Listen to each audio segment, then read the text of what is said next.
Major Slack Attack. But yeah, hey, how y'all doing? Welcome back to the Major Slack Attack, your first out for titillating tactical gaming, and welcome back to my Dying Light walkthrough, and this is the Pact With Rais quest. It's a long-ass quest, and we're going to cover a lot of ground, so we might as well do some other stuff along the way. Our first objective is to contact the GRE, or call home, and talk to mommy. So let's go do that. We have to go to a special secret place on top of the boxcars where nobody can see us. Go figure, right? Yeah. So climb on top of the boxcars and let's talk to mommy.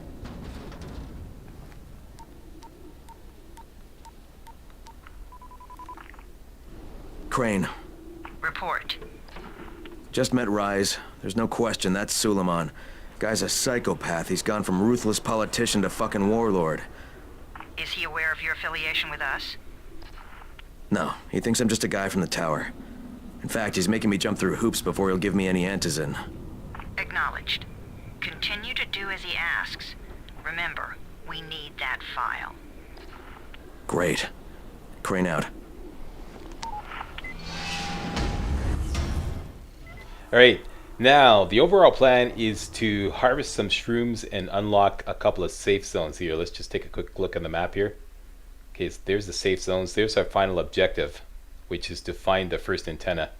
There's the shrooms, there's one safe zone, there's another safe zone, and once again there's the final objective, or the next objective, find an antenna. So, that's just an example of the limited range of the ground pound attacks. Let's just switch back over to doing instant kills using power attacks with my modded police baton. Old Faithful. The Skull Crusher. I just love that. I never get tired of doing this.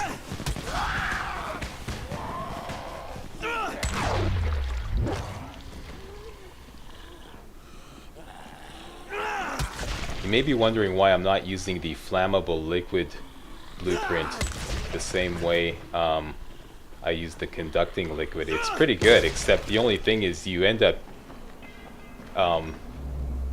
taking collateral damage being surrounded by a whole bunch of zombies that are on fire. So it doesn't work the same as the conducting liquid where you can just wander into zombies being completely electrified by your, shock weapon and take no damage. You do take collateral damage. So yeah, I'll demonstrate that a little later, but yeah, it's a lot more dangerous.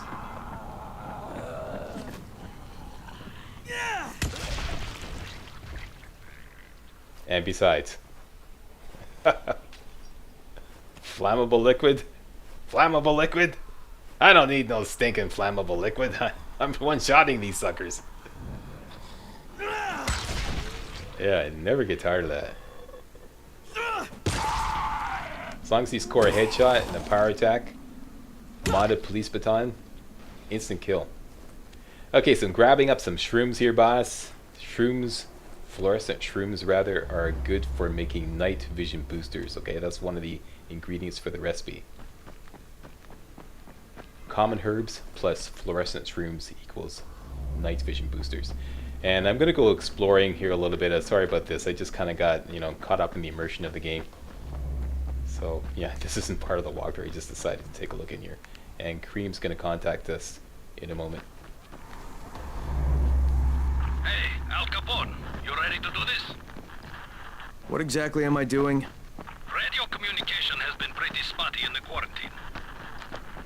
These modulators will help boost the signal, so Rais can communicate with outposts at the far reaches of town. That's a benefit for everyone, not just Rais. Perhaps, but the Emperor must monitor his empire. Alright, now let's go for the first safe zone. It's on top of this apartment building. This actually took me a while to figure it out when I first started playing the game. I thought the safe zone was inside the apartment building, and then finally occurred to me it might be on top of the roof. So it's kind of a puzzle, a free running puzzle where you have to figure out how to get on top of the roof, and here's how to do it.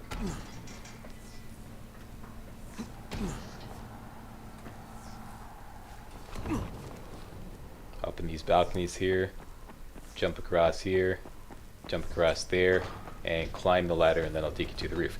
Now, as soon as you get to the top, get ready to rock and roll, because there's a guy right there, so give him a quick stabbing, and then everyone else can just fly air slack off the edge. Grapple him off, and whee! Flying air slack, yeah. And she sees what happens to her two comrades, so she's there. I don't want to fly air slack, so do a little face slashing. Give some incentive to the next guy. You're gonna fly air slack, or you want a face slashing? It's your choice. Okay, so he decides to go for air slack.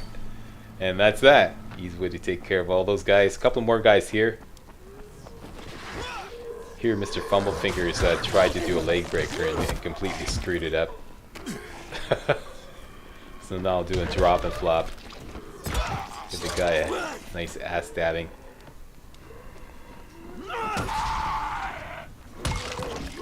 And let's see if this guy wants to fly air slack. You want to fly air slack? Huh? Especially since my killer knife is now officially broken. It's all burnt out. And he topples over the edge. Yeah, so that's it for my killer knife. We're going to make another one as soon as we get enough mods. Now, I know there's a survivor down on the ground, and I want to go try to save him. This is always a risky proposition. You're trying to land in these goodie bags here, and I did it successfully. And there's a couple of Rice's men attacking a survivor, so if we kill him, or kill them rather, we'll get a reward. And sometimes it's an upgrade, so it's always worth it when you see this situation to try and rescue the survivor. And it's a bit of a Mexican standoff here, so I'm like, okay, let's just throw some Molotovs and finish this off quickly. Here. Jade speaking. It's gonna get dark soon. If you think you're not gonna make it back to the tower, find the closest safe house. And don't. Okay, so now I'm under pressure to finish off everything before night falls. So of course the game plays keep away with the prompt on the survivor. I'm trying to get the prompt. See, there it is. There we go. Thanks. That animal would have killed me for sure. And he does give up a weapon upgrade, so that's great. So now we have enough weapon upgrades. 3 to be exact. The problem here is, though, that all these upgrades have handling. And if we use them all on the knife, it will be redundant because the knife will just have way too much handling. Knives already have high handling in the first place, so using them all would be kind of a waste. So I'm going to use 2 of them and save the other one for a blunt weapon and hope that another upgrade without handling, which is kind of rare, like I said, or I just run into a surplus of upgrades, that comes along, and then I can use, fill out the 3rd slot. All right, so that's the plan here. Use 2 of these upgrades and save 1. And kind of keep this killer knife in my inventory until a 3rd upgrade comes along that I can use.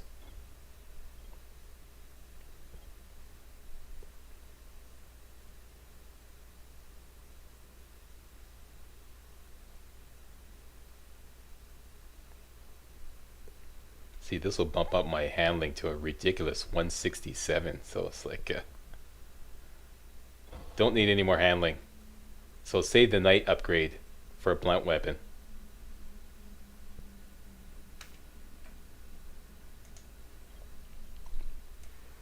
Now I want to mod the cricket bat with some fire damage, so let's apply the Zazie Galka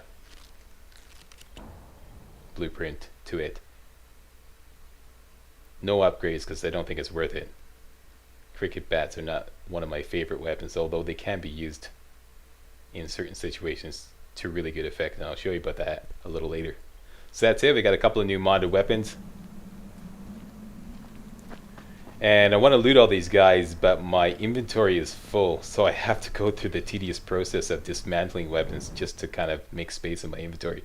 So I'm going to skip over this. And we took care of that, and night is coming. Uh-oh, so we gotta make our way back up to the safe zone, and of course Mr. Fumblefingers decides to take over, give me a little heart attack. I wanna play. But night is coming, Mr. Fumblefingers. No, I can do it. Whoops.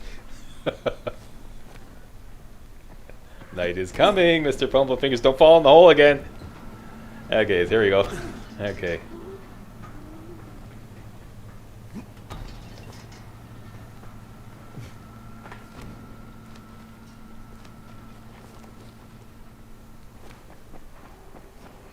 Same deal, jump over that, jump over here, climb the ladder to the roof,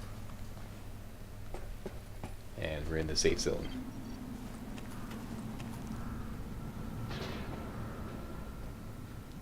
Collect my loot. Say hello to the stash. Throw some stuff into it. And then we're going to take a nap and sleep until morning. So I'm going to sign off here. I'd like to thank you all very much for watching, and if you thought this video was remotely entertaining, hey, don't forget to give the old Slackster a thumbs up. Yeah. Alright, that's it. Nighty night.